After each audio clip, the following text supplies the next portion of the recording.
Hello, everybody. Thank you so much for attending the first MDPI-sponsored IJOM webinar to celebrate the journal's 50th anniversary. So I am Nancy Pearl Solomon. I'm editor-in-chief of the International Journal of Orofacial Myology and Myofunctional Therapy, and I am coming to you from the United States state of Maryland, just north of Washington, D.C. And I am here to tell you, yes, about the history of the journal and the association. So as you heard, this is the International Journal of Orofacial Myology and Myofunctional Therapy. It is the official journal of the International Association of Orofacial Myology, and it's published by MDPI, which is the world's largest fully open access publisher. And we've been publishing with them just since January of this year. Whoops, sorry, my slide control. Okay, let's try that again. Okay, let's start with the history of the IAOM and some of the primary influencers and founders. You probably all know that Dr. Edward Angle is known as the father of orthodontics, and he wrote a book in 1907 where he recognized that improper resting position of the tongue and breathing through the mouth at rest could influence malocclusions. And there were several other orthodontists who continued with this line of thinking, and they developed exercises to improve oral resting postures and the oral phase of swallowing. And one of those was Dr. Walter Straub. And he, in the 1950s, lectured extensively on malfunctions of the tongue, as he called it, and he's credited with coining the term tongue thrust. One of the things he did was bring speech pathologists into his orthodontics practice to provide therapy and to continue this work, and that included Bill Zickifus and Dick Barrett. And they're considered to be the founding fathers of orofacial myology. So in November 1971, at the annual convention of the American Speech and Hearing Association in San Francisco, they met over dinner at a Chinese restaurant and decided to put together a group. They'd actually been working on it for a few years, but this was the official moment that the IAOM was born. And at that time, they called it the American Association of Oral Myotherapists. Soon after that, they added international instead of American to emphasize their vision for global involvement and outreach. And then at their second meeting, they settled on the name International Association of Oral Myology, with the myology acknowledging the scientific underpinnings and the need for study of orofacial myofunctional disorders. And the association's current name was adopted in 1980. And you can find out much more information about the rich history of this association in the article cited here by Christine Stevens-Mills from 2011, where she gave a beautiful history and interviews with people from the association. And that's where I got most of my information on this.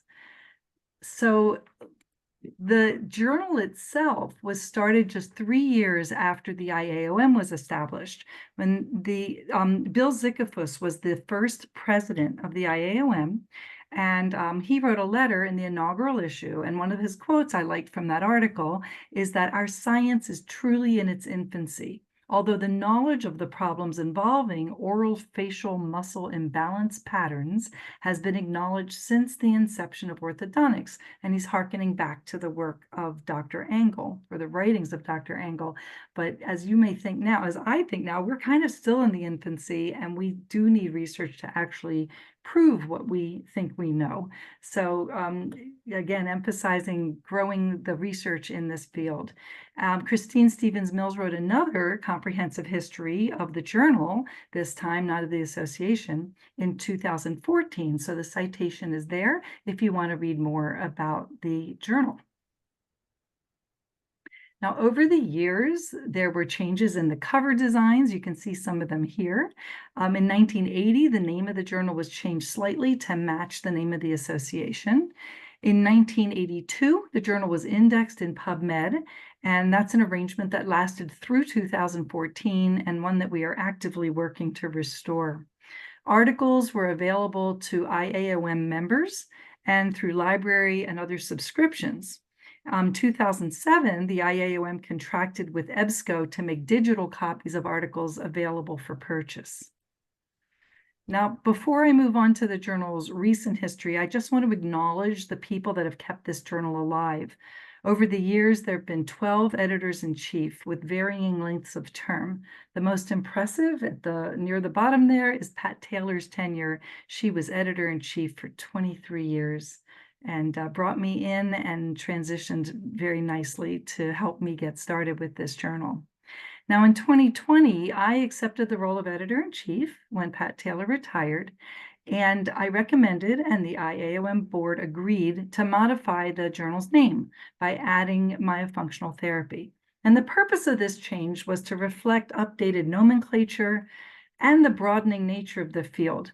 Also to embrace and emphasize the journal's clinical focus and to also improve discoverability via internet search engines. For consistency, we keep the acronym IJOM, which is the journal's nickname from forever, from 1975, and we will continue using the acronym IJOM. Now, one of our main goals when I took this journal on was to transition the journal to an online platform. I'd like to give a huge shout out to my partner in this endeavor, Katie Dietrich Burns, who enthusiastically took on the volunteer role of managing editor to help me move this journal into the digital age, to develop guidelines and innovative content, and to complete applications for indexing and ethics. IAOM contracted with Digital Commons to store and manage the journal, and all articles were made freely available. We then used what you can call a Diamond open access model because there were no fees for readers and no fees for authors. In 2023, we were so proud that the IJOM was accepted by COPE, the Committee for Publishing Ethics. And finally here in 2025, after 4 years of maintaining and building this journal on our own, we had the good fortune to be able to contract with MDPI as a society partner. And the journal now has its own professional logo, which you can see there. Our second main goal was to build an editorial board consisting of highly accomplished, internationally recognized experts to provide scientific review and to give me vision for the journal's growth. I am grateful for and so proud of these amazing editorial board members who volunteer their efforts to support the journal. And during this webinar, you will hear from, we had scheduled 3 of these members. One of them, I believe, is out sick. So we are going to hear from Dr. Esther Bianchini. Dr. Rizalba Courtney will not make it as far as I know unless she does a last-minute recovery, and Dr. Soroush Zaghi. Before moving on to our next speaker, let's just take a moment to consider the mission and the scope of the IJOM. The journal aims to encourage scientific study, to provide educational and evidence-based information, and to encourage sharing and cooperation across disciplines, all involved in this wonderful topic area. We welcome articles on a wide variety of topics, especially those that address clinical issues of assessment and treatment of orofacial myofunctional disorders, but also there are broader topics, as you can see under scope here. And there are many disciplines that contribute to the knowledge base in orofacial myology, as you can see on the right side of this slide.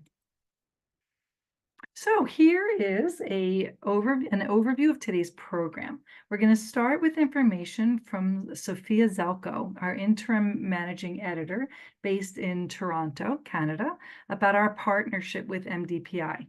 Before we do, though, I just want to take a moment to thank our previous managing editor, Dr. Stephen Mora, for everything he did to help establish the journal's webpage, upload back content, work with me frequently, communicate with authors and board members, and to organize all of these 50th anniversary celebrations.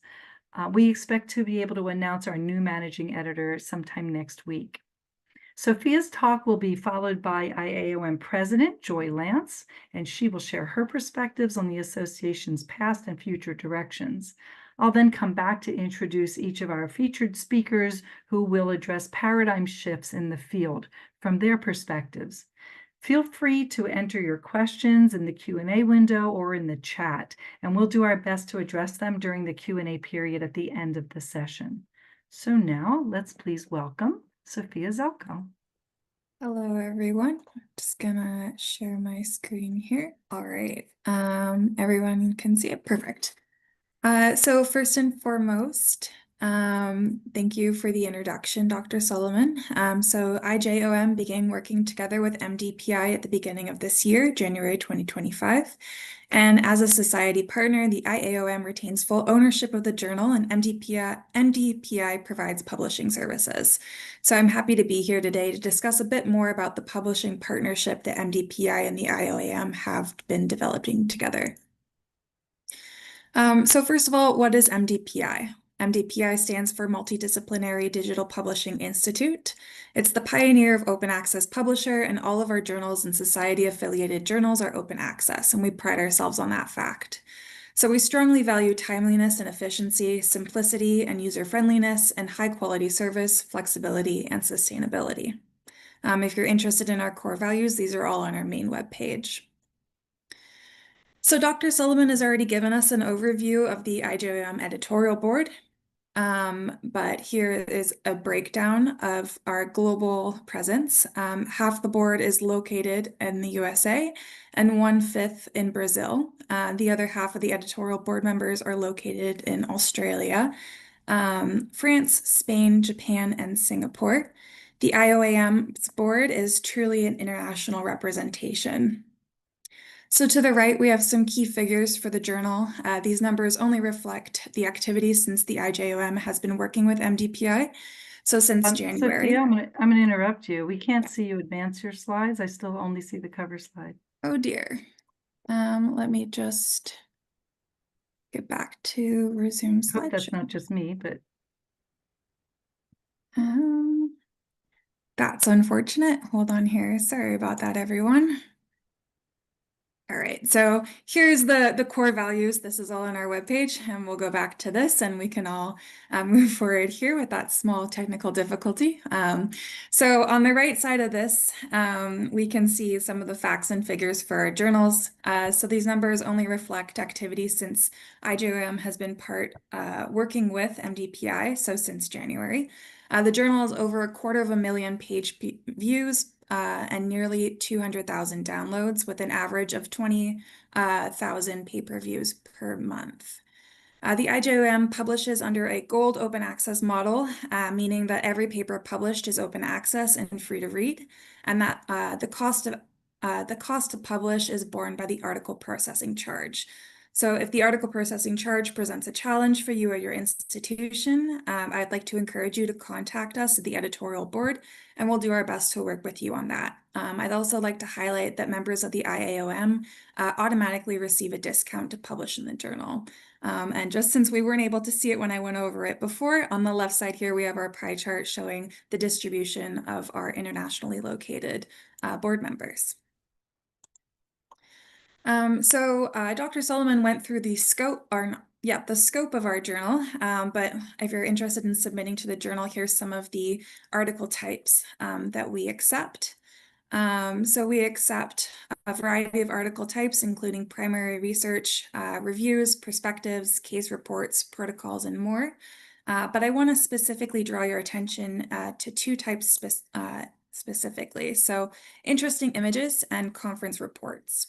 Now, Interesting Images is an MDPI initiative newly adopted by the IJOM for you to publish, as the name says, interesting images. So we accept images for educational, diagnostic, illustrative, or aesthetic purposes and ask that they be accompanied by an abstract and detailed legend, but not by a full manuscript. And in terms of conference reports, the IJOM has published conference proceedings from the IAOM's annual convention, as well as from the International Consortium of Oral and Craniofacial Professionals, the ICIP. I'm excited to tell you that we will be attending the IAOM convention next month in Salt Lake City, Utah. So please take a stop by our booth and introduce yourselves. We'd love to meet you. If you're interested in submitting to IJOM, on our webpage, you'll see this button right here that says Submit to IJOM, and clicking that will lead you to our submissions portal. So this is what our homepage looks like. We've worked together to bring you this homepage, and it also includes all of the previous publications that the IJOM has published before they partnered with MDPI, all in one page. So here you can find information about the journal, like the aims and scope, the editorial board, instructions for authors, which includes detailed descriptions of each article type I just reviewed with you. You can also see on the right side of the page MDPI news postings showing an advert. Here we are for our webinar. And to view a very special web page dedicated to the journal's 50th anniversary, you can see the link at the bottom of the left sidebar under the journal menu. So scrolling down here, you'll find all of the previous volumes, as I mentioned, before MDPI became the publisher of IJOM. So I encourage everyone to have a look through this homepage, look through the older publications and from our most recent ones as well. Now, if you click the link I just showed you for a 50th anniversary, you'll find a special page with lots of information about the journal. You can view a brief video here about the journal's history and a brief greeting from Dr. Solomon. I also would like to encourage you to take time to read the testimonials from our board members, our contributors, and our consumers of the journal. And you'll also find a list of the 10 most frequently downloaded papers. So enjoy learning how the IJOM has grown over the past half century. And finally, I would like to introduce you to the IJOM's very first special issue under MDPI, celebrating its 50th anniversary. Our very own editor-in-chief, Dr. Nancy Solomon, is the guest editor of this special issue, which focuses on the perspectives and future directions in the field. Several papers have already been published and are soon to be published in this issue, and we're inviting more submissions through to the end of this calendar year. So if you're interested in contributing to this special issue or to the general content issues of IJOM, then I encourage you to reach out to the editorial office. So thank you for listening to MDPI's contribution with the journal, and here's our contact information. Thank you so much. All right, we'll turn the floor over to Joy Lance. Thank you, everyone, for joining us tonight. I want to just give a special thank you to Nancy for being such a wonderful editor and helping preserve all of the history of the IJOM, because it means so much to our organization. I myself was on the webpage, and it's amazing to see what MDPI has done to index everything. And as we celebrate tonight, I'm just so humbled to, talk about the past with the organization and talk about where we're looking to the future. In looking through the webpage, it was really fun to look at all of the past articles, and I too came across William Zickafoos's first president's letter published in January 1975. And I love his thoughts about growing worldwide, which is very similar to what our goals are today, to include so many different professionals within this organization, which again is still one of our main missions today, to continue to grow the membership, grow the journal, and to just see where we can take it in the future. So some of our growth and identity from the past is, as you know, the IAOM will be celebrating their 55th anniversary next year as an organization, starting in 1971. And we lead the way in training for orofacial myology and certification, and setting standards for raising the bar in clinical practice. Of course, educational milestones. So celebrating the 50th anniversary of the IJOM, started in 1975, was a great way to start and to continue that legacy through the IAOM for peer-reviewed research, to have a home for this information, giving legitimacy to our field, and really giving us a voice with what we're finding through our evidence-based research. And then, of course, continuing with our global reach.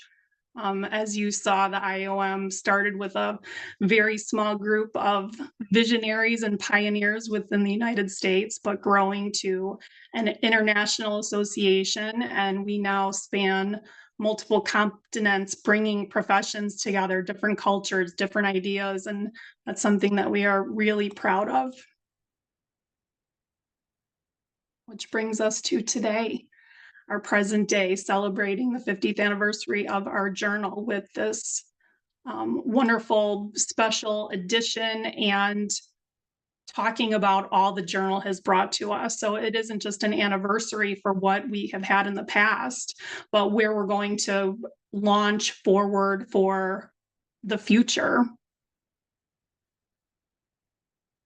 I just want to review where we are today with IAOM's mission statement. We aim to expand awareness of orofacial myofunctional disorders, not only with our group, but with other allied health professionals and, of course, with the general public, so they understand what we do and what our work is about.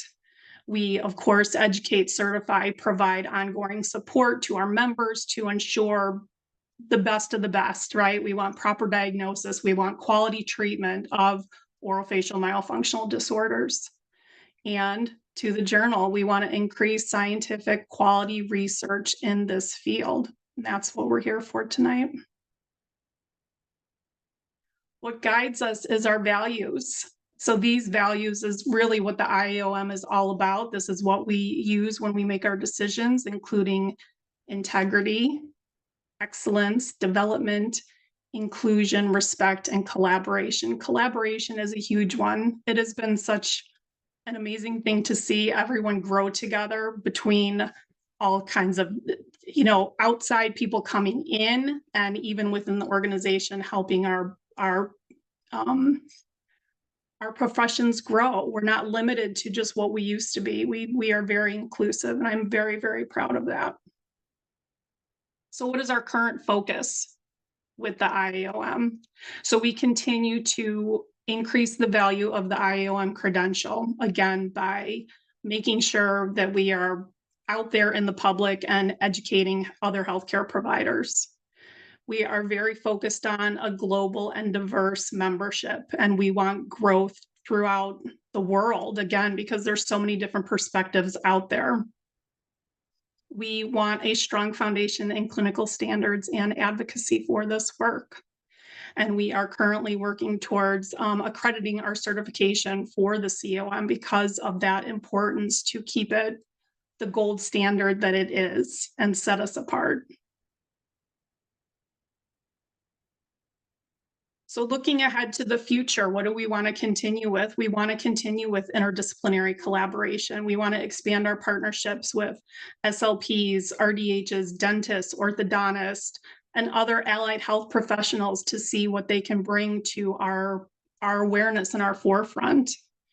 We want to bring advocacy and public awareness. We want to position the IAOM as the trusted voice in orofacial myology, educating families, educating health systems to understand what we do and what our piece in the puzzle is, and get to the point where we are educating policymakers about the value of our work. We are looking ahead and keeping up with our credentialing and our standards. We are refining our certification processes, making credentialing the trusted benchmark worldwide. And of course, what we're here for tonight is research and evidence. So we want to continue to grow our research base to strengthen the credibility, to continue to publish more in the journal, and expand our evidence-based protocols. So when it comes to the journal, our 50-year history is really our strength. Having this peer-reviewed journal gives our members a voice and a platform to do research and to publish. And for me, it preserves our legacy, which is so apparent when we go on MDPI's website and we are able to look back at all the research that has been preserved and built upon. That is what has shaped our future. So it gives our organization a very professional identity. It gives us credibility with the research that we do. We, of course, are proud to give access to peer-reviewed work that is shared throughout, and of course, raising awareness and visibility in our field. So I want to just make a note to encourage everyone that you are part of this story too. This is not just about the journal and the IAOM's growth. This is about you and your legacy. So please come submit a journal article, submit a poster to the conference, become a teacher, become a mentor.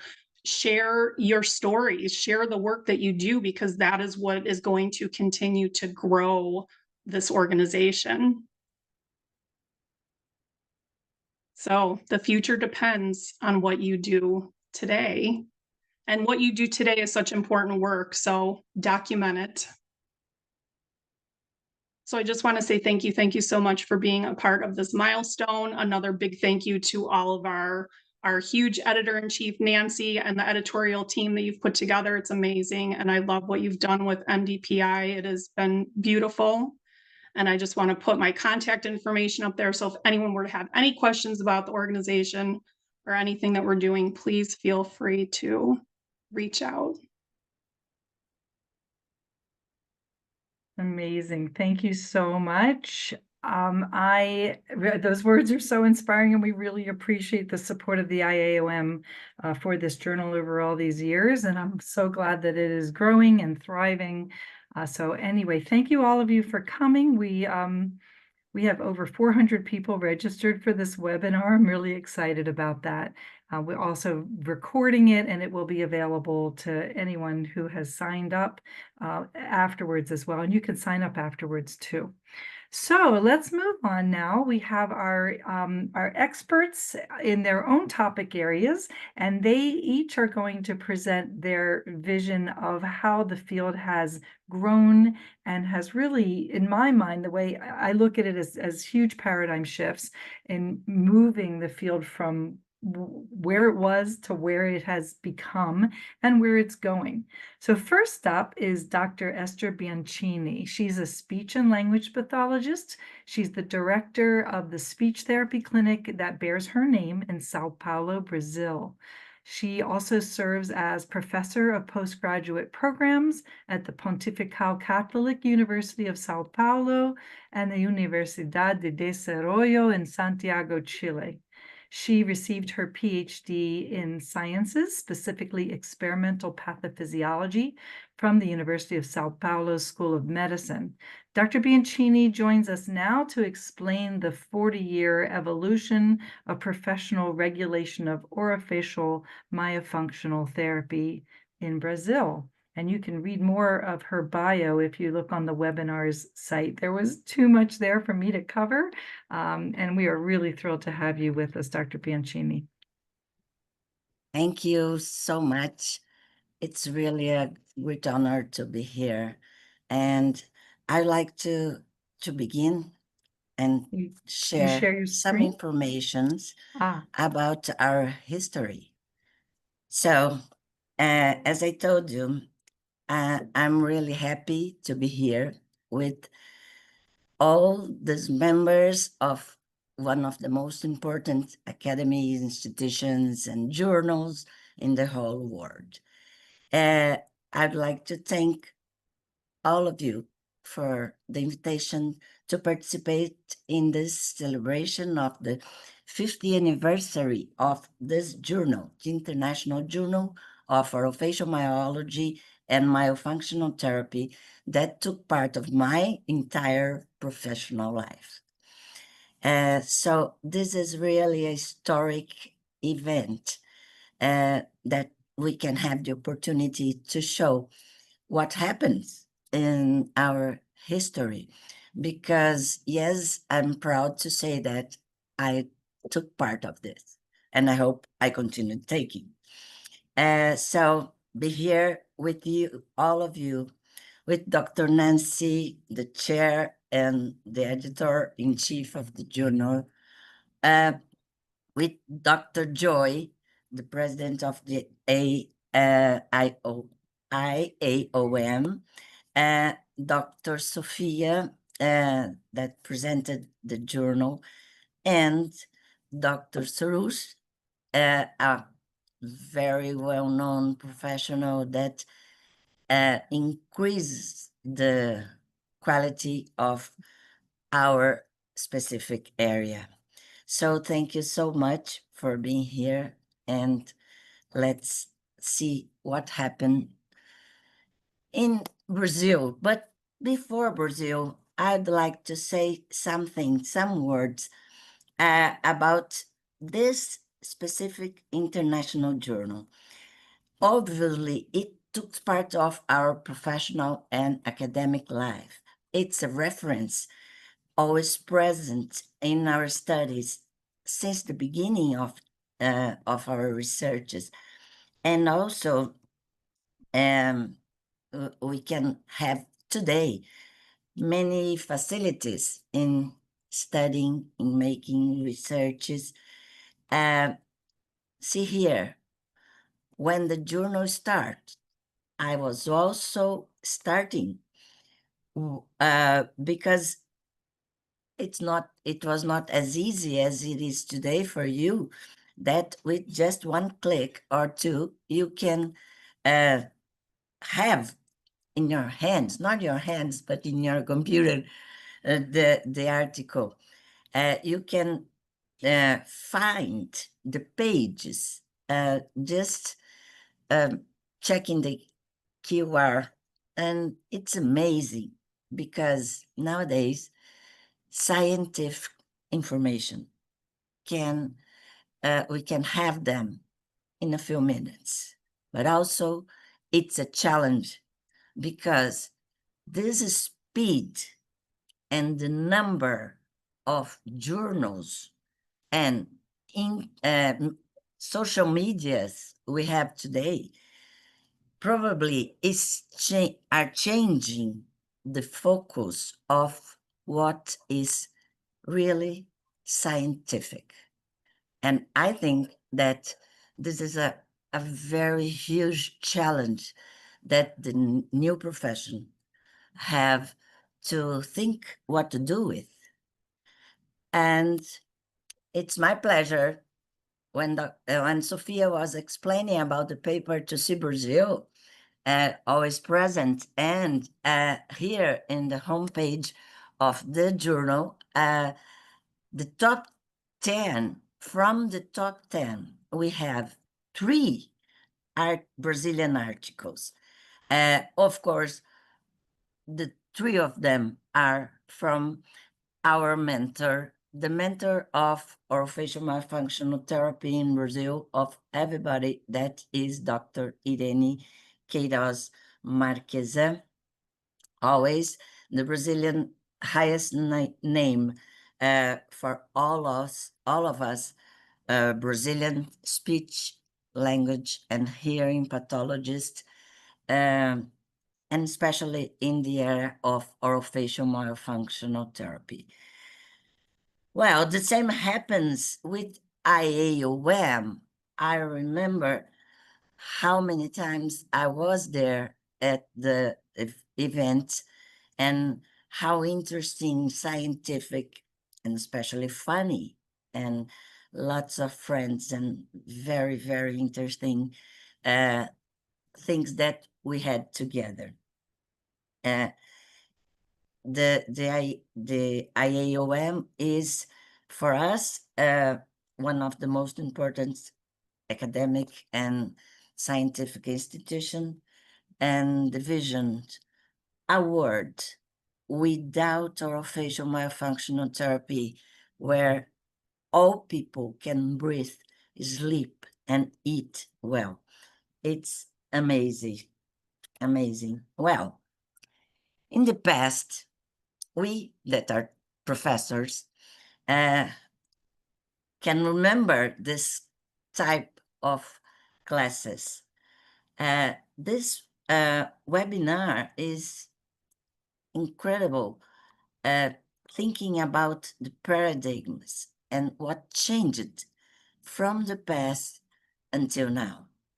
So the paradigm shift in orofacial myology and also in orofacial myofunctional therapy took us a lot of time, even in Brazil, but I'm sure our pathway is coming. We are still there, but we had a lot of to show.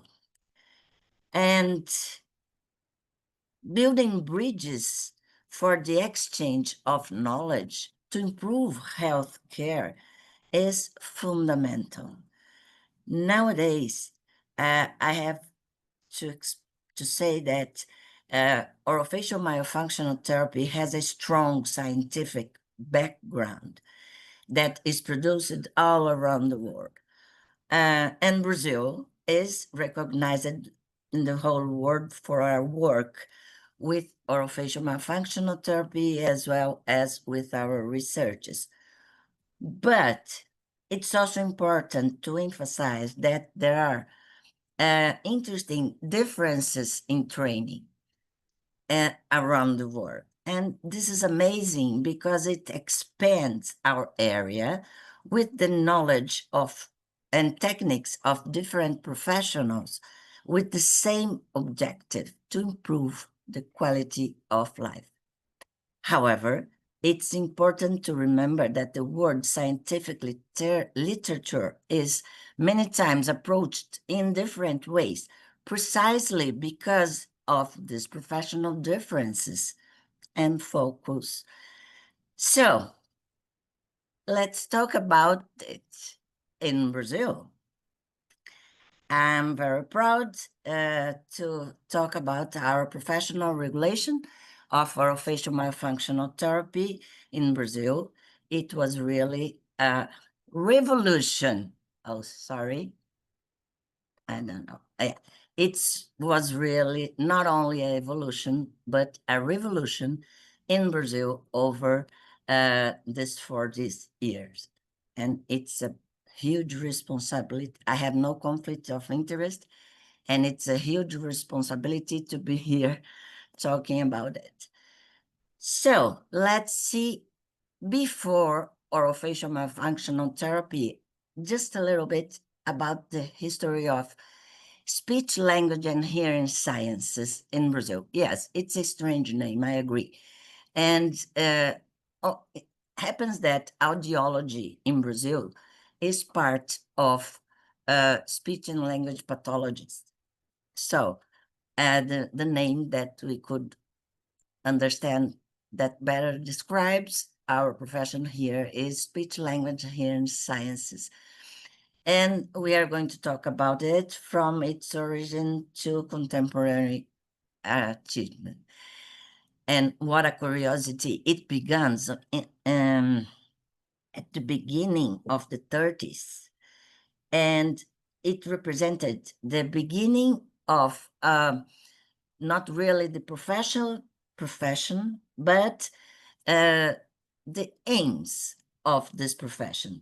It was associated with the concerns of medicine and education, and the focus was prevention, detection, and correction of speech, voice, and language.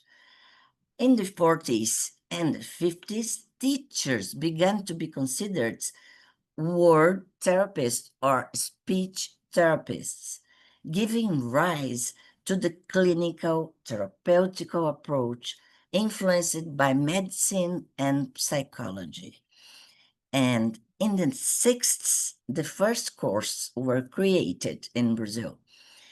It was a very important time for us, but the first course are technologists, and they are created at the University of São Paulo, linked to the otorrinolaryngology clinic of the Hospital das Clínicas, Clínicas Hospital of the Faculty of Medicine, and at the same time, 1 year after that, at my university, the Pontifical Catholic University of São Paulo, they're linked to the Institute of Psychology. In the 90s, many initiatives began to regulate the courses and the professions. And we had the creation of speech, language, and hearing science courses at bachelor level. It was very important for us. It was defined the minimum curriculum from this course. It was lowered by federal law, our first federal law. Nowadays we have a lot, more than it should be necessary, but okay. I never said that, okay? And so the first resolution was from the Federal Council of Education in Brazil. And it was in 1977. And the course of the University of São Paulo was the first bachelor levels in 1977. the professional regulation was, wow. Everybody loved that, and especially for me, that in 1981, on December the 9th, was my graduation party, was my graduation day. I don't know how to say this. I graduated at the university, and at the same day, this exactly on my graduation day, the law, this number from Brazil, 1981, was enacted. Regulating the profession of speech language hearing science through the national territory, determining the competences, determining the purposes, and creating the federal and regional speech language pathology councils with the main purpose of supervising professional practice. Well, in 1983, we had our profession's first code of ethics that everybody knows. We have the rights, the duties, the responsibility of each professional. Currently, it's in the 5th edition. Here, in 1983, started the activities of the federal councils, and from them, the regional councils were established. So in 1986, the first regional councils were created. And in 1989, Brazilian Society of Speech Language and Hearing Sciences was created during the first International Speech Language Pathology and Audiology Congress held in Ceará, Fortaleza. In the 90s, our society updated its communication with members, creating an electronic bulletin expanding the use of discussion lists. For the new professions that are hearing us, you should be thinking, how did you do before it? We did. Not easy, but we did. Well, and we did it a lot, even before technology. In our scientific journals, two first scientific journals were published in the late 80s. Our journal, Communication Disorders, and was initiative of Pontifical University Catholic of São Paulo, with a scientific board composed of Brazilian and many states from university professionals from universities in various states. The second one was Pro Fono Scientific Update Journal, founded in 1989. And this journal had a long process to obtain index. And in 2011, this Pro Fono journal was transferred to Brazilian SLP Society. Well, a lot. In 1999, one of the most important journals for us, I was one of the teachers at Cefac. We had the first journal of scientific actualization, that is Cefac. Then in 2011, the journal of the Pro Fono changed the name to Brazilian Journal of Brazilian Society of Speech and Language and Hearing Sciences.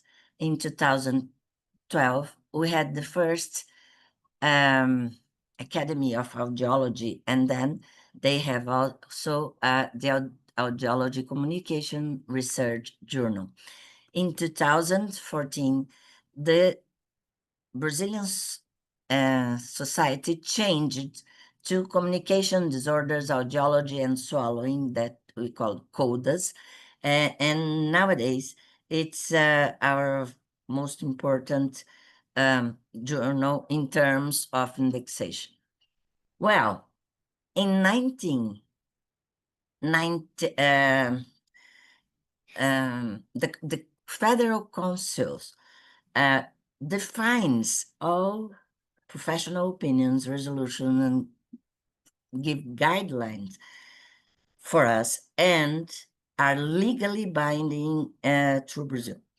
This applies to both professional ethics and definitions of specialties, their respective competences, as well as the other professionals' competence. It means what we can do, what we cannot do, and what is supposed to be done by speech, language, and hearing pathologists can be punished by law if any other type of profession, even physicians, do what we have the competence.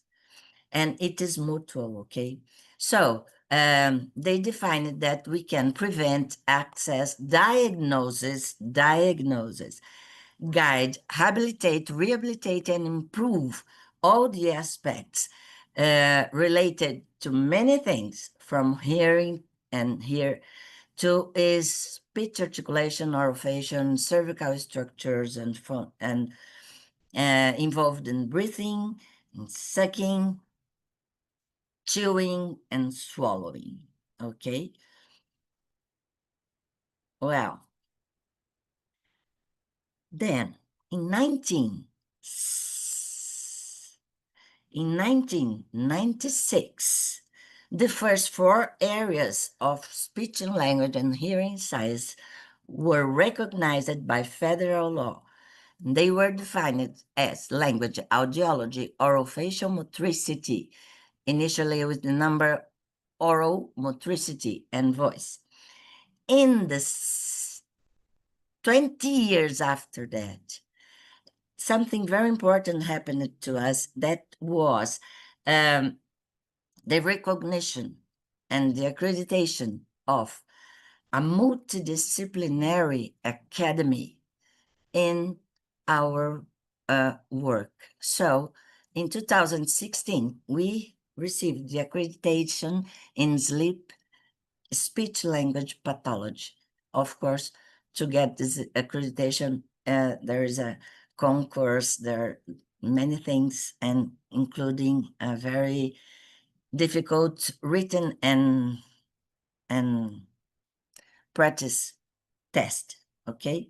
So step by step, the Federal Council defined and recognized 15 specialty nowadays.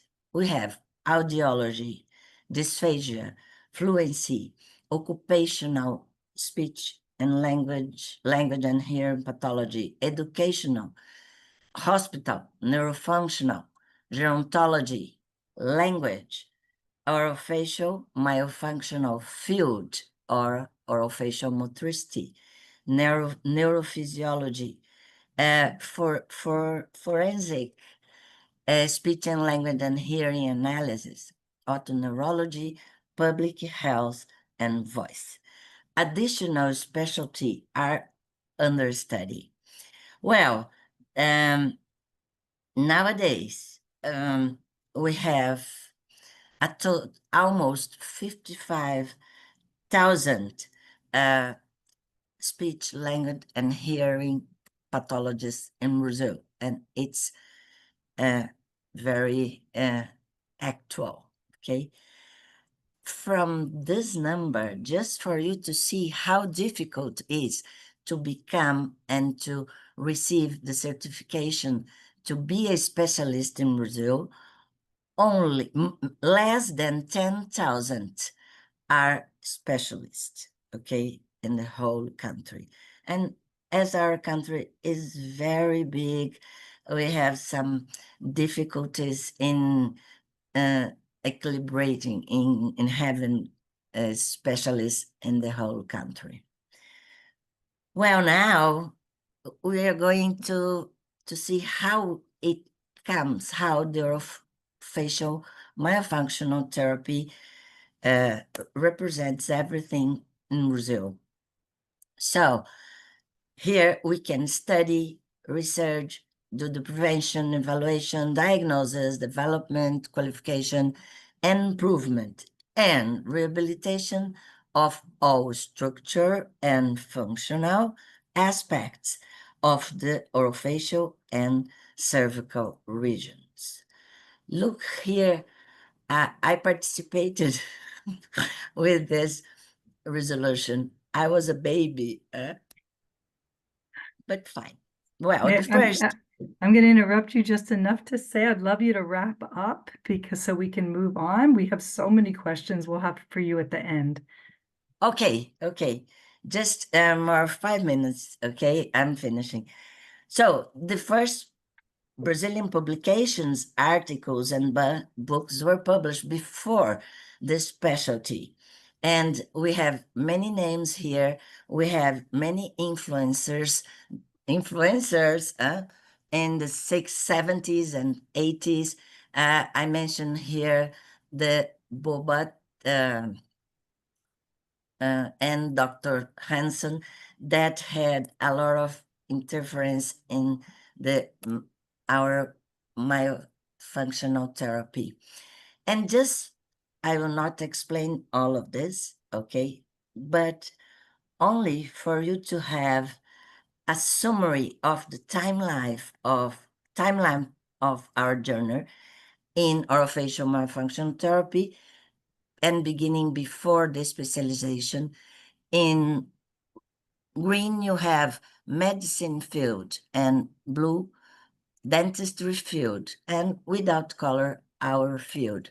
And so until 1987, we had a lot of work being doing in orofacial myofunctional therapy that was not usual in other countries. And the first publications about that were in 1897.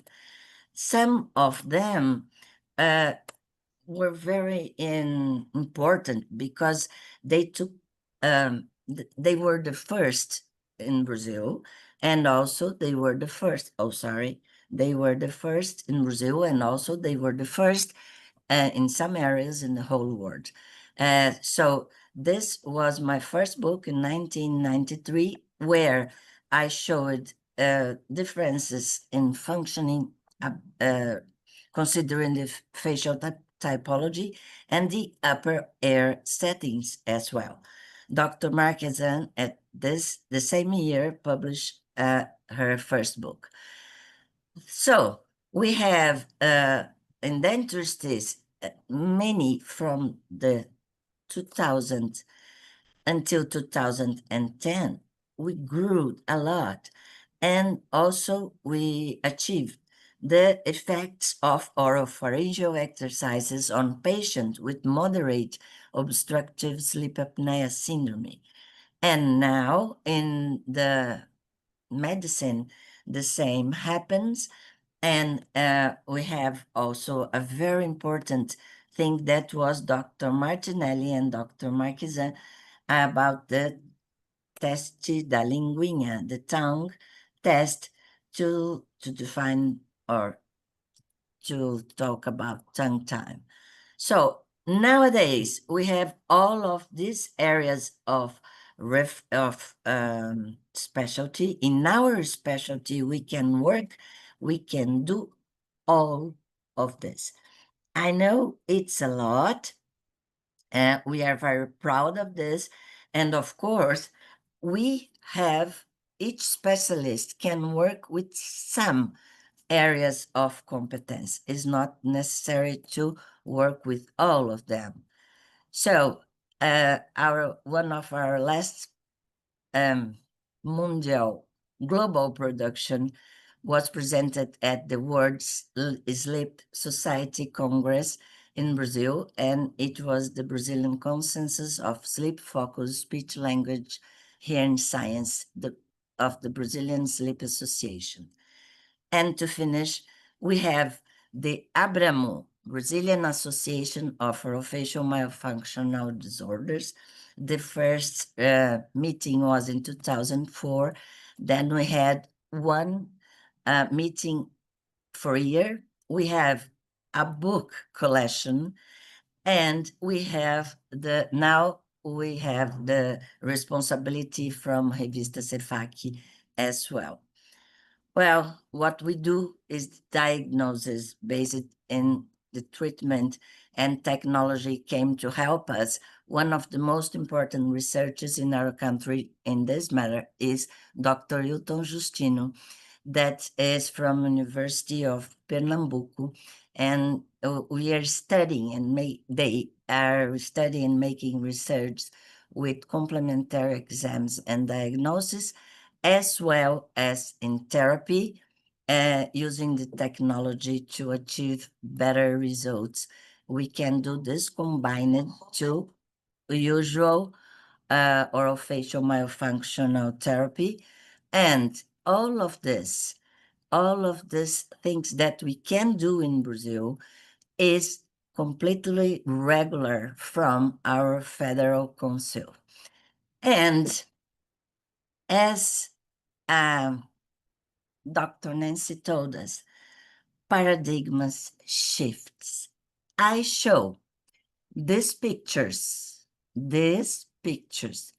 from 1990, to be precise, February of 1990, explaining, writing, publishing that open mouth does not always mean mouth breathing, because the tongue is closing the mouth. It's collapsed in the palate. In 1994, again, I put more subjects and showed that open mouth does not always mean mouth breathing, even during sleep.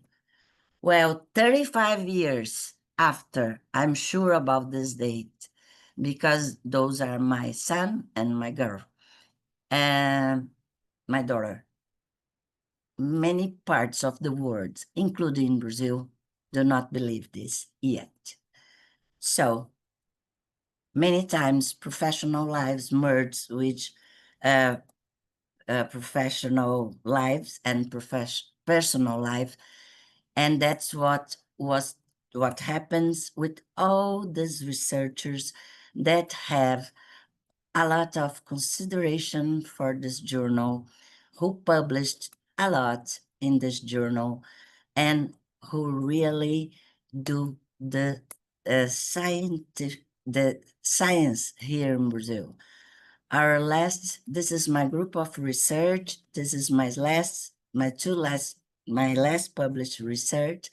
This is Dr. Giedri. There is an amazing publication in this journal, this wonderful journal. And this is Dr. Hilton Justino. He is an excellent researcher, as well as Dr. Andrea Mota. We have now 13 programs, specific programs of post-graduation, master degree, and doctorate degree in Brazil. So, key takeaways. Even when we see an obvious myofunctional problem, it can be only the top of the iceberg. OMT is a safe approach that brings amazing results. Thank you so much.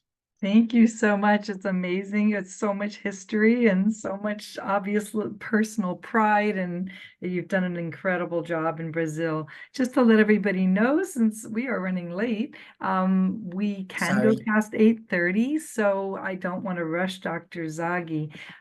We would have had Dr. Rosalba Courtney come next. She has fallen ill and was not able to make it today. I did want to point out, though, that having representation from Brazil, having Dr. Courtney representation from Australia, having Dr. Zaghi as representation from the US, you can see that we are truly an international organization and publish and do a lot of outreach internationally. And we really appreciate everything all of you do. So thank you for mentioning that oral breathing is, or open mouth is not always oral breathing. Dr. Courtney would have spoken with us about her work on breathing, and you're probably familiar, everybody out there, with the integrative breathing therapy that she had developed. But we're going to move on now to our final speaker, is Dr. Soroush Zaghi. Dr. Zaghi is the medical director of the Breathe Institute in Los Angeles, California. After graduating from Harvard Medical School, he completed residency in otolaryngology, head and neck surgery at University of California, Los Angeles, and a sleep surgery fellowship at Stanford University. The main focus of his work is on the comprehensive treatment of nasal obstruction, oral breathing, snoring, and obstructive sleep apnea in children and adults. You may be aware, Dr. Zaghi is a highly prolific clinical researcher and presenter, and I am very pleased to welcome him for his presentation on paradigm shifts in the management of orofacial myofunctional disorders, from tongue tie to sleep disordered breathing and beyond. Dr. Zaghi. Thank you so much, Dr. Sullivan, Dr. Bianchini, Joy, and everyone else for being here in attendance. It's so great and quite an honor to be able to be here with you to celebrate the IJOM's 50th anniversary. And I have a really interesting topic here in that we're going to talk about how myofunctional therapy has evolved from case reports on the treatment of tongue thrust to the standard of care for sleep and breathing as we know it today. If you're interested in a copy of the slides, go ahead and grab the QR code, whether you do a screenshot and click it or put your phone over it. Go ahead and take a second so you can download these slides and review it, because we have lots of great content ahead as we explore the origins of our roots in myofunctional therapy and discuss together how we can continue to grow. And I hope that everyone will learn something from this and that you all feel inspired to contribute. My name is Dr. Soroush Zaghi. I'm a graduate of Harvard Medical School, UCLA ENT residency, and Stanford Sleep Surgery Fellowship. Since that time, I serve as director of the Breathe Institute, where we provide a functional approach to sleep and breathing. And while I'm here able to give you this lecture, I do want to recognize my many colleagues behind the scenes who work so hard to make this effort possible. In a functional approach to sleep and breathing, our goal is for all patients to breathe well so they can sleep well and function well. The goal is to optimize health and wellness for all patients through prevention, early identification, management, and definitive resolution. Our paradigm is simple: tongue up, lips closed, healthy breathing through the nose. Good chewing and swallowing is needed to grow. So what we're talking about is how orofacial posture can shape and develop the way our face and airways grow. The idea here is that healthy habits build healthy faces. When the tongue is up in the roof of the mouth, this helps to develop a nice broad palate. And in fact, we learn that the tongue should rest up at the roof of the mouth to maintain optimal airway function. Yet it's not only about the tongue posture. We learn that inadequate tongue space is also a cause of low tongue posture and oral dysfunction. That means that tongue dysfunction can cause problems with the form of the maxilla, but the form of the maxilla can also cause problems with tongue function. We learned that there is a two-way street between form and function, a two-way street between anatomy and physiology, and our job is to explore the dynamic interplay of form and function and how they apply to each and every patient that we treat. We must understand that form influences function and function reshapes the form. I am a student of Dr. Christian Guilleminault, and Dr. Christian Guilleminault taught that mouth breathing leads to inflammation and altered growth. Yet we also learn that inflammation and altered growth lead to mouth breathing. Form and function work together in a positive feedback loop, and this is where we are today. Yet the origins of these concepts date back to the 1700s and 1800s with Dr. George Catlin, who described in this book, Shut Your Mouth and Save Your Life, the immense benefits of nasal breathing. He described how Native American tribes made such an effort to train their infants to keep their lips closed and encourage nasal breathing. And he observed the vast difference that we're seeing between these native tribes and quote unquote civilized societies where mouth breathing was rampant and demonstrated to be harmful. He published a case series of various patients who were nasal breathers and who then became mouth breathers. And he demonstrated how the shape of their face changed and how their health declined. And he further described exercises and techniques to promote nasal breathing. What an amazing advancement that was. Meanwhile, in the dental communities in the 1860s, it was observed that many patients with mouth breathing had high arch narrow palates and that it became possible to expand the palate. Here we are in the 1800s where form and function are both getting their origins. The story continues with Dr. W.H. Haskin in 1912, a medical doctor, ENT, just like myself, who for the first time was aware that in order to help patients with nasal breathing issues, we had to look outside of the nose.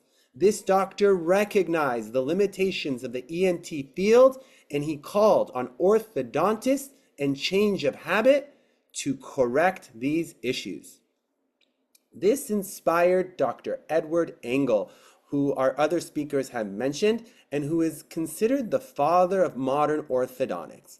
And Dr. Engel developed the Engel School of Orthodontia, where he taught the concept of ideal occlusion, the concept of ideal arch form. Yet Dr. Engel argued that if you have the right form, the function will follow. If you have the right form, the function will follow. One of his students stopped to really question this concept, and this was his student, Dr. Alfred Rogers. And Dr. Rogers recognized through the cases that he was seeing that it is indeed possible to change the face by changing how the face functions. He understood that it's not only form that shapes function, but truly that function shapes form. He understood and described that the lips, tongue, and orofacial muscles are our living orthodontic appliance. Right there within our mouths, we have the ability to drive our facial growth and provide orthodontic stability. And so over the course of his career, he developed case reports and case series and demonstrations of various exercises that are possible.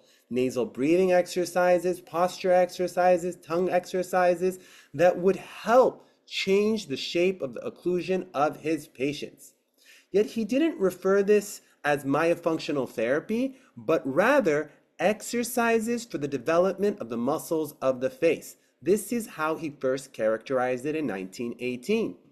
One of his students, and someone who was very keen on Dr. Rogers' work, then came up with the term myofunctional, emphasizing the muscular and functional components of these exercises with the goal of orofacial growth and development. So truly, what an exciting time this was as we continued on and more individuals from different specialties understood the problems with malocclusion and their origins until we had the villain, Dr. Charles Tweed, the ultimate orthodontic dweeb.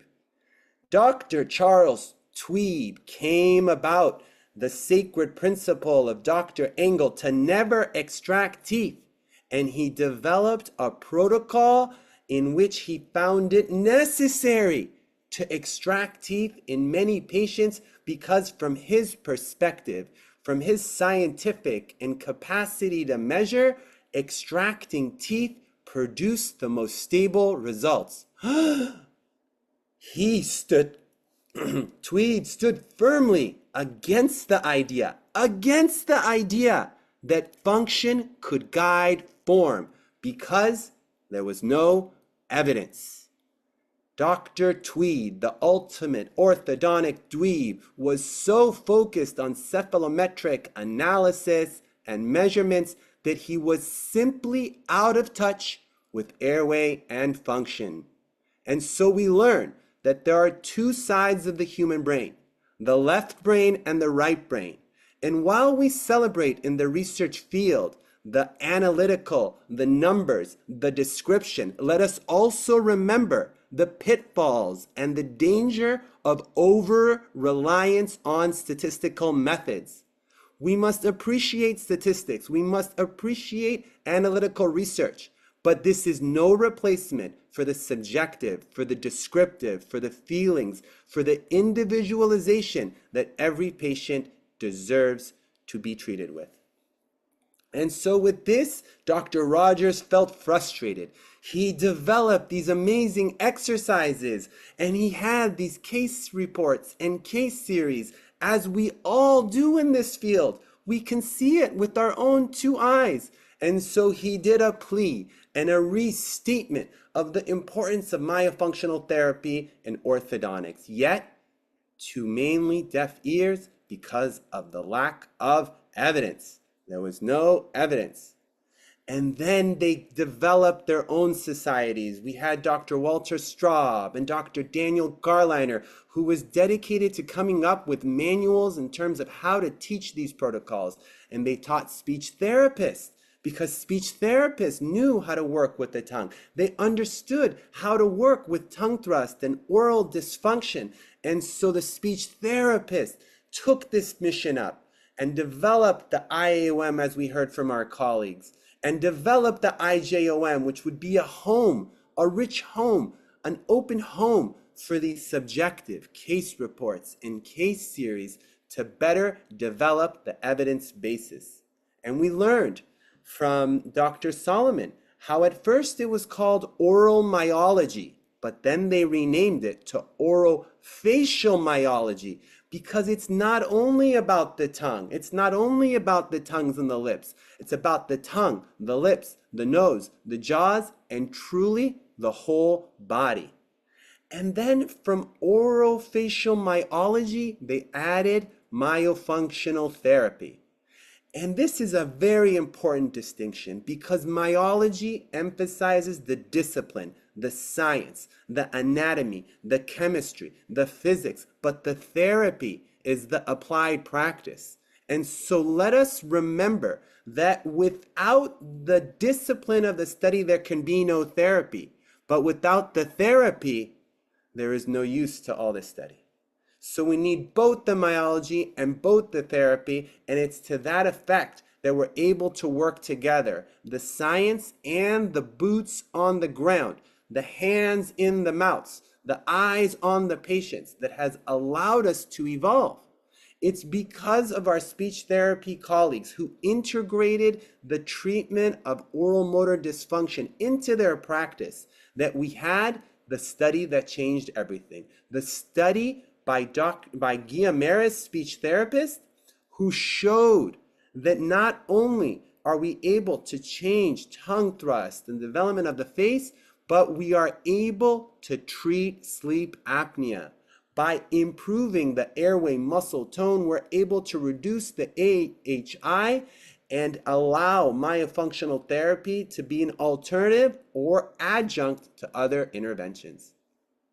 This is where my mentor, Dr. Christian Guilleminault, enters. He read this work and was stimulated to go back into the rich history of breathing and the dental field with palate expanders and high arch narrow palates. As you all know, Dr. Christian Guilleminault is the very most highly regarded pioneer in the field of sleep and medicine, period, no questions.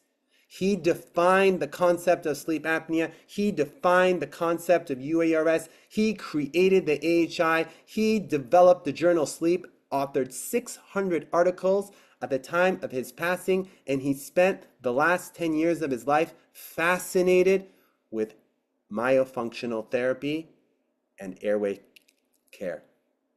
Yet recognize that despite his entire career, it wasn't until 2013 and 2014 that this brilliant man discovered the role of myofascial reeducation, of myofunctional therapy, and the goal that we should be restoring continuous nasal breathing as the ultimate treatment goal in our children. And so as Dr. Guilleminault is developing these concepts in 2013, 2014, and he's so excited about it, how lucky was I? Because it is in 2013 that I was accepted to be one of his fellows at Stanford University. And I was paired with Dr. Macario Camacho, pictured here, along with our colleagues Mark Moeller and my wife, Dr. Nora, and other colleagues, Samantha Weaver.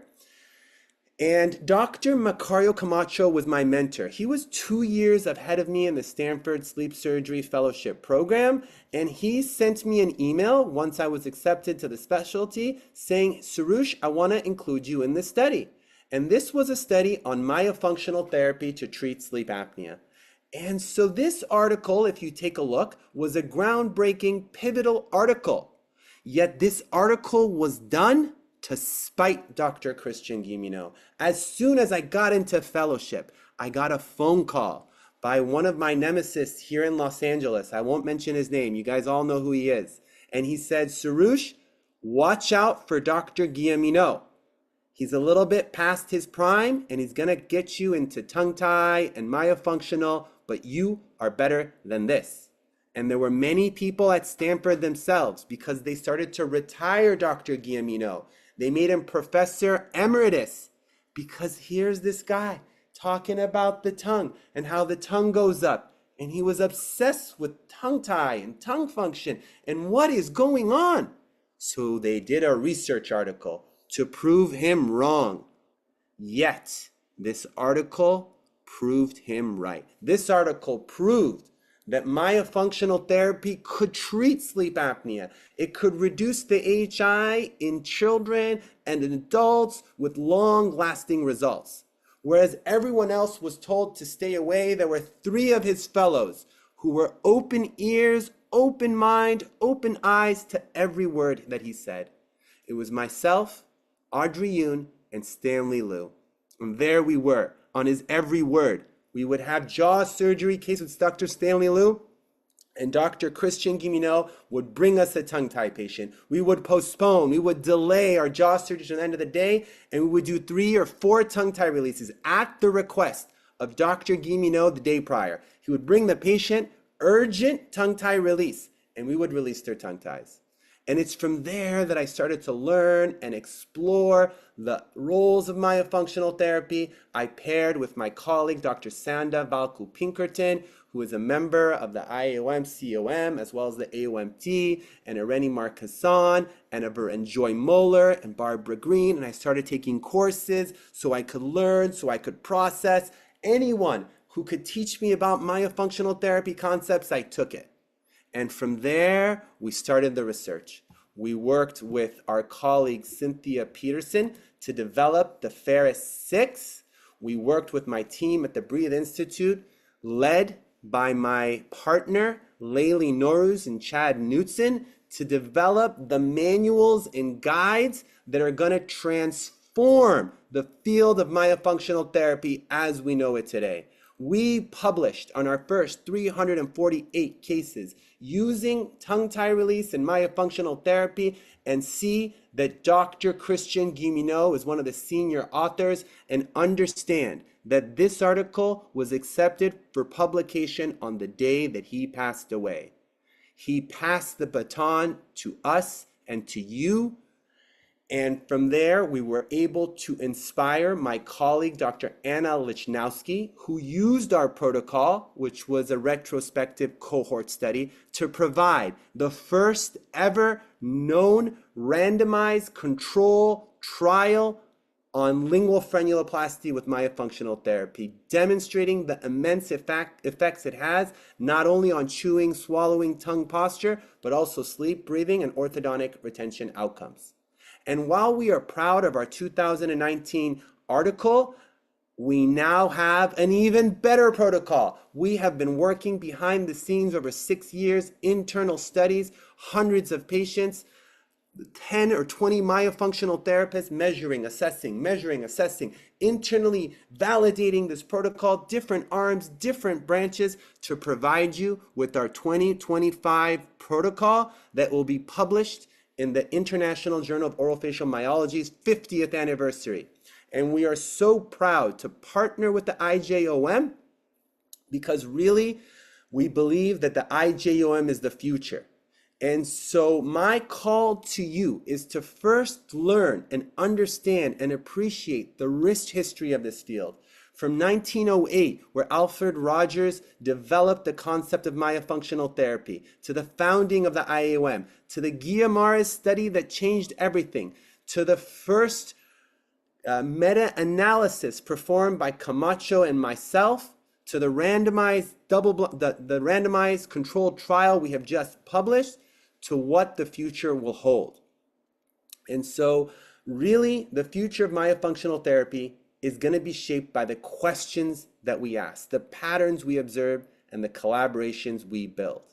Everyone here in this room, all 160 of you, and the many hundreds of patients and providers who will listen to this recording after the fact, understand that your clinical insights and curiosity are the foundation for the next generation of evidence. It is up to you and it is up to us to push this field forward.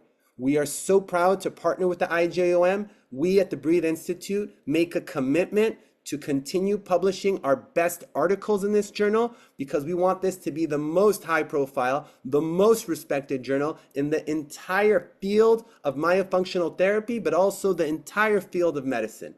A big thank you to Nancy Solomon, a big thank you to the IAOM, a big thank you to the International Journal of Orofacial Myology and Myofunctional Therapy for 50 years of greatness. We are so grateful to you, and we are here and committed to helping you. And our call to all of you is, submit your articles. You have an interesting image, you have an interesting case report, you have an interesting case series. This is an amazing editorial team. They walk you through the whole process. They tell you what you need to do. They are so nice. They give you more feedback than you ever want, okay? They'll ask you for more revisions than you can handle, but the final product will be something that you are so proud of. And if you need help in this process, email us. We have amazing courses and programs, including our Myo Masterminds program, in which we will teach you, we will train you to become the leaders of tomorrow. Thank you guys so very much. It's such an honor and privilege to be here with you, and I wish you all the best. Amazing. Thank you so much, Dr. Zaghi. I like the cheerleading. We definitely love that. We love your contributions to the journal as well as to the editorial board, because if you do send a paper to us, it's likely Dr. Zaghi will review it. So that happens as well. Thank you. Okay, if you'll stop sharing your screen for a moment, then we're running toward the end of the promised 90 minutes, but we will stay on longer for anybody interested and available who want to ask us questions. If you are leaving now, I just want to thank you for attending our webinar, And again, it is recorded, so feel free to watch it again and soak up all this amazing history. I love that the talks were so focused on history, because really we need to step back sometimes and really take an assessment of where we've come from to know where we're going. And the history is rich all over the world, and especially, it seems, especially in Brazil and in the United States, is, we're catching on. We've been a little late to the party in terms of some of the bigger initiatives. So I have questions. I don't know if, is it okay if I start? Because one of my biggest issues, and I purposely selected speakers, and again, Dr. Courtney would have also been from another field. She's an osteopath. And we have Dr. Zaghi, who's an ENT and a sleep surgeon, and Dr. Bianchini, who's a speech language pathologist. But in Brazil, they've made a very concerted effort to make this orofacial myology and treatment of orofacial myofunctional disorders the purview of speech language pathology. In the United States, and in the IAOM in particular, and Joy may want to comment as well, this is very much a joint venture between registered dental hygienists, or the ones doing therapy, coming from the field of dentistry and orthodontics, as well as speech language pathology. And I sometimes ask how this, the merging of disciplines is a benefit, and how it sometimes is a problem. And I've seen it on both sides, but I'd love to hear some reactions to that idea about whose field is this? I'll go. Yeah, I don't know please. that it's anyone's field. I don't know that anyone, quote unquote, owns this field. I mean, as we can see from all of everything that we talked about tonight, I think everyone has a piece to contribute and that we can all learn from. And that's really what it's about. I mean, I understand that SLPs have, more education when it comes to swallowing and maybe tongue thrusting. But, the dental field, we work with orthodontics and TMD and sleep apnea, and all of that is in our scope. So I do think, and I truly believe that when we come together and truly collaborate, I mean, look at what Dr. Zaghi brought tonight, being an ENT. He's an outsider, right? He's not, I mean, but really, like, he contributes so much. If we could just put all of that aside and focus on what we can share with each other, what we can learn from each other to bring this field forward as a whole, that's what I really want to see. Love it. Dr. Bianchini, would you like to comment? I'd like to say something. As I told at the beginning, different countries, different laws, different kind of professional formation, graduations courses, specializations courses, etc. Here in Brazil, since the beginning, we are in the multidisciplinary team, and each one do a part of the treatment, a part of the diagnosis. In Brazil, we can, for example, treat a very complex syndrome patient, okay? And for this, and also to do the orofunction, the variability of the orofacial myofunctional therapy, we had a very big, something like 2 years studying only about this after the graduation course. And in Brazil, because of the federal laws, this is the only professional that has this specialty courses after the graduation. Okay, so of course that the value of the other professionals. Oh, a detail, in Brazil we don't have dental hygienists. We don't. There is not a professional like this. There are dentists, how can I say, people who worked with them, but they were not supposed to do anything by themselves. Mm, We do not have this graduation course or this specialty. It does not exist. So, since the beginning, all the aspects in diagnosis, treatments, and improvement of the orofacial, the oropharyngeal, because we work with dysphagia, not only with speech, with communication. This is a different specialty, okay? So we can work with a very, very serious case of, I forgot the word, vascular cerebral accident, stroke. yes, that's the word. We can diagnose the orofacial myofunctional aspects of one elder, an old man, for example, with a stroke. And maybe many times I have in my clinic people who has the complaint of my speech is changing. I cannot, I do not have the ability of sucking, speaking, swallowing. Everything is like saliva in my mouth all the time. I cannot swallow well, and my speech changed. And many times the diagnosis of lateral sclerosis, amyotrophic sclerosis, Yes. is yeah. done by us. So we do not study only orofacial myofunctional therapy. We do not only study swallowing, sucking, chewing, but also all of this. And in the multidisciplinary team, we have ENT, we have neurologists, we have psychologists that I Right. didn't put in my presentation. We have nutritionists, we have all of these people with us, and each one do what he's competent. Okay, Right. so I'm sorry, I know I saw that, I know all the history. Dr. Zaghi presents magnificently, and all of our previous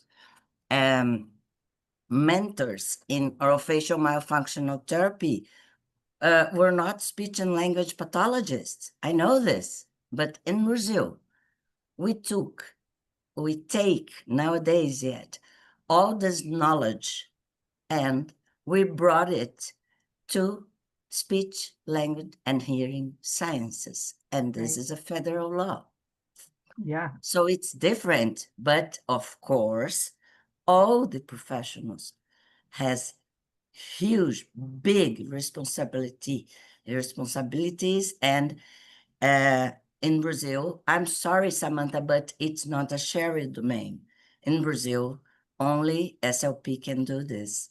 Yeah. That does make sense. I mean, if teach- there's not dental hygienists in Brazil, then it No. wouldn't be. But in the United States and in many other places, it is a shared domain. Yeah, Yeah. I know, but Yeah. not in Brazil. There was a question in the question and answer window And by can I Greg give my Nuts. 2 cents on it too Oh, with the absolutely. with the 1 minute Please. response?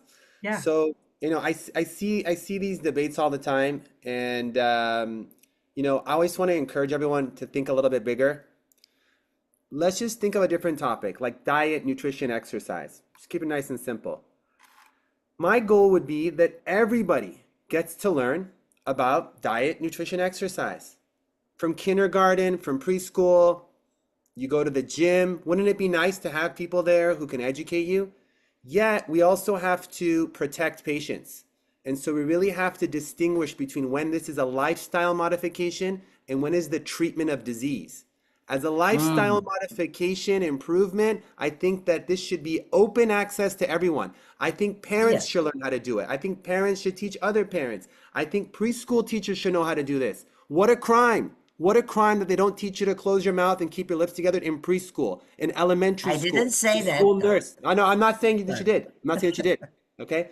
But that's what we should be arguing for. We should be saying, how do we get this into elementary school so that every first grader knows how to keep their mouth closed, chew, swallow. Everyone should know it's a health and lifestyle. But when it comes Yeah. to the treatment of disease and dysfunction, this requires assessment, this requires diagnosis, this requires treatment. And so you wouldn't take a yoga teacher and say that she's a chiropractor and have her do adjustments on you, because that's potentially very dangerous.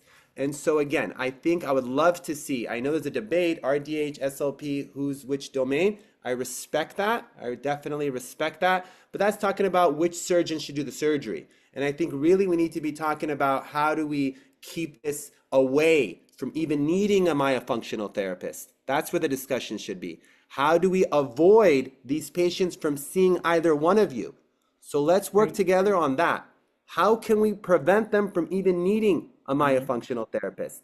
And think of Perfect. me, I'm a surgeon, okay? And my job is to prevent large tonsils, prevent jaw surgery, Of so that we course. can all move together, okay? So Here let's also. work together to see how we can implement this in kindergarten, first grade, second grade, third grade, preschool, at that stage. Love you guys all. Thank Yeah. you guys all for being here. And Yeah. here we have a lot of campaigns in all the national territory to do this. This means preventions. And in prevention, everybody can work. But when you have to do something that can even be worse for a patient, for example, nowadays we have some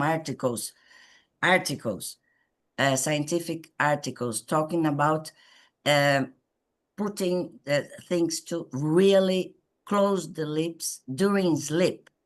And we have to diagnose these patients before doing this. I'm not telling that's not to do. I do this, but I have to be sure that this patient has the possibility of breathing through the nose.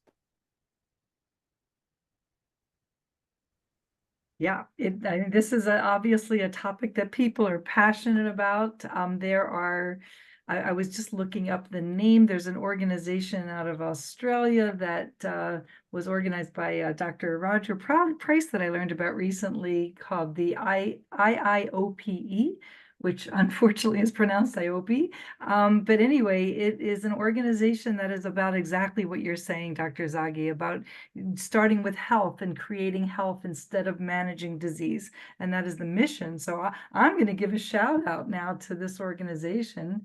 It is called, if I get the right acronym, International Institute for Orthopostural Education. So there you go. If you're listening, Dr. Price, I just gave you a shout out. I have no conflict of interest here. I just thought it was a really beautiful mission that they have. Yeah, the question in the chat was a little bit related, just because it makes me think about what Brazil has done to advance the field. Brazil's the first country in the world that required newborn screenings for ankylosing, correct? That requires what? The newborn screenings, checking babies for tongue tie. Yeah, And it's a requiring federal law as well. federal law. Yeah, so they're very good at getting their laws in place. In the United Our States, country is full of laws.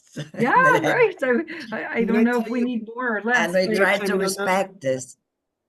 in the Yeah. United States, we have trouble with the scope of practice with ASHA, because many of us are very interested in the obstructive sleep apnea topic area and providing the therapy which speech pathologists do, and they are doing in the United States, because we can practice orofacial myofunctional therapy, but we're not supposed to treat disorders we're not qualified to treat. And so we run into this problem where we're trying to help people with obstructive sleep apnea, but we can't treat them if that's their only problem, because it's not in our scope of practice. So it's a little bit of a sticky thing right now, and I'm hoping that gaining more and more evidence will allow us to include it in our scope of practice officially. I think in the meantime, a good note, if that is the patient's only issue, you could refer to an RDH because it is in our scope. So that would be a great way for that interdisciplinary collaboration. Good point. Yeah, I think of I think of sleep disordered breathing similarly to the swallowing disorders in the 1970s, where it wasn't in our scope because it's not speech and it's not language, and we don't do that. And eventually the evidence kept coming and the articles kept coming and the conferences were growing and journals were growing, and they're like, okay, we need to do swallowing too. So I think sleep will come along like that. But you're right, in the meanwhile, there is a way to do it. So thank you for that, Joy. Yeah.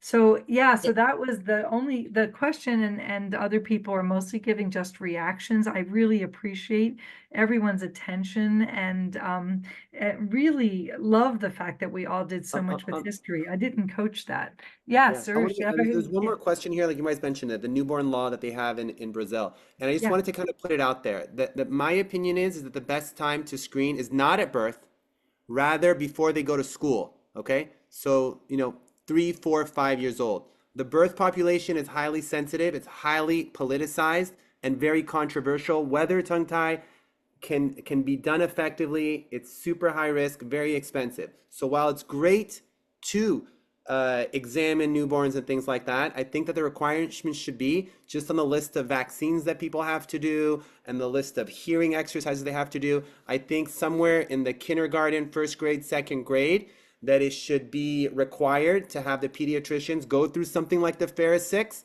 and check off nasal breathing versus mouth breathing, mentalis strain, large tonsils, narrow palate, signs of dental wear, and ankyloglossia. Those 6 things should be checked, and they should really be checked every year of school as part of their health requirements. And it's just an awareness, and if there is a problem, you send it to the respective specialist, whoever that it is.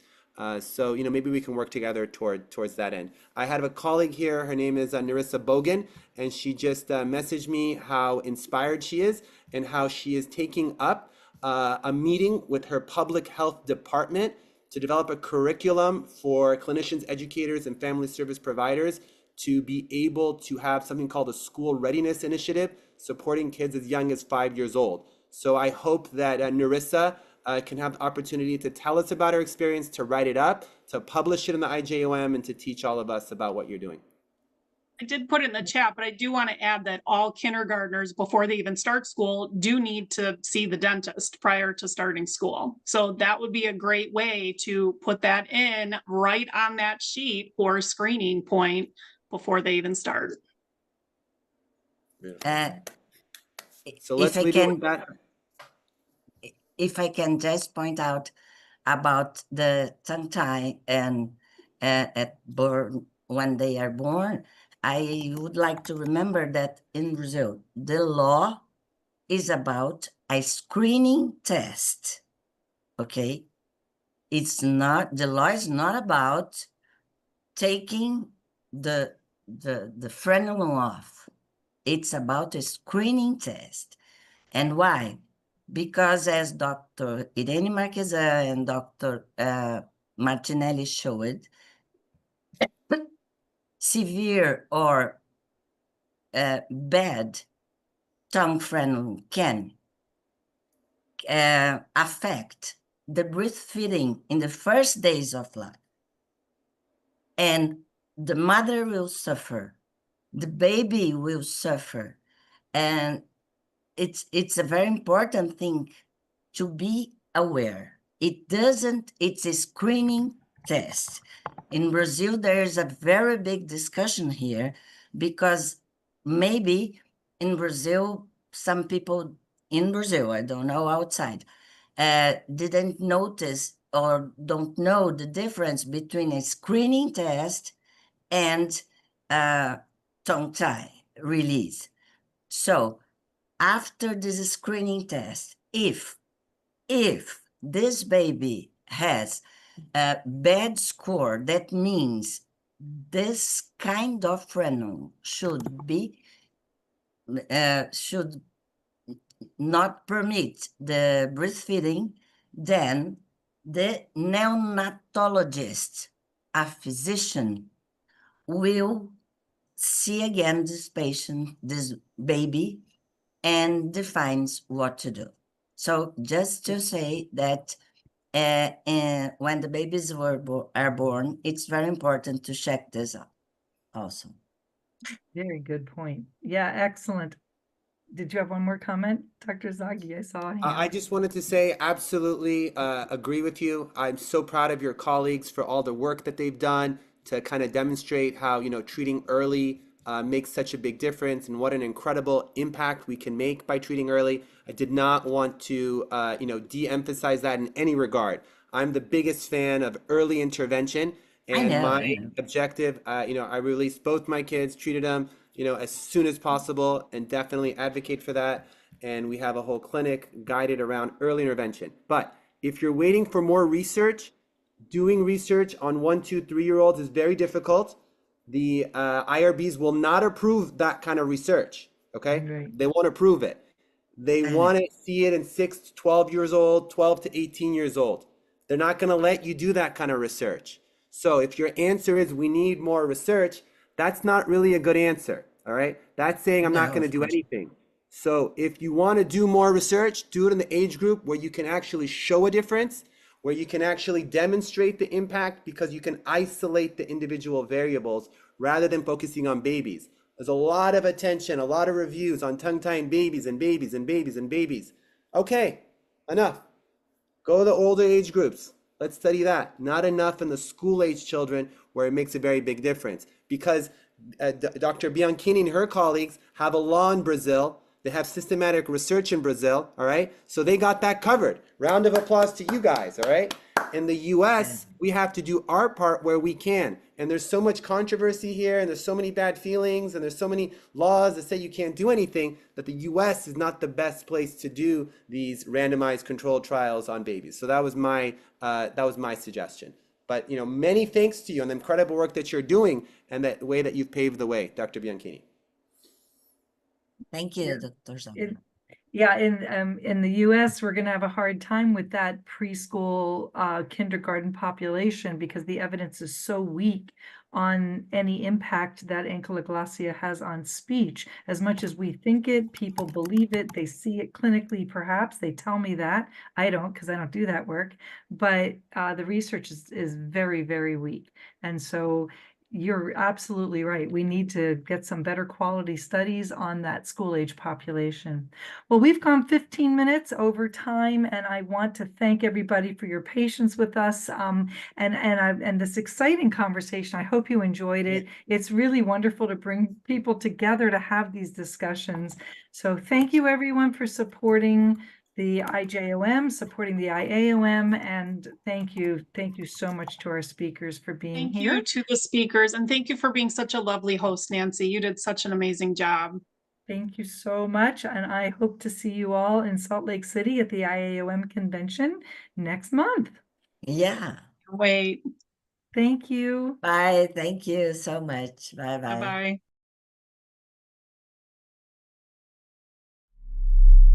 Bye-bye.